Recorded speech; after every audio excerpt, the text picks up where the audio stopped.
ট্রাম্পের সময় কি খুব দ্রুতই ফুরিয়ে আসছে? কারণ এমনটাই হুঁশিয়ারি দিয়েছে ইরানের ইসলামী বিপ্লবী গার্ড বাহিনী বা আইআরজিসি, যে বাহিনী কেবল কথার কথা বলে না, বরং কাজ করে দেখিয়ে দেয়। তাই আইআরজিসি যখন ঘোষণা করে ট্রাম্পের দিন ফুরিয়ে আসছে, তখন বিষয়টি যে যুক্তরাষ্ট্রের জন্য অত্যন্ত অশুভ সে কথা আর বলার অপেক্ষা রাখে না।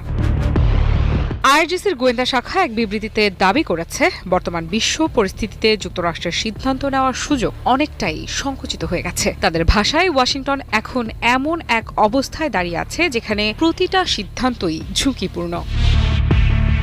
সম্প্রতি সামাজিক যোগাযোগ মাধ্যম এক্সে প্রকাশিত সেই বার্তায় আইআরজিসি জানায়, সাম্প্রতিক কূটনৈতিক পরিবর্তনগুলো যুক্তরাষ্ট্রকে কার্যত কোণঠাসা করে ফেলেছে। ফলে একদিকে চাপ বাড়ছে, অন্যদিকে কমছে বিকল্পের পথ।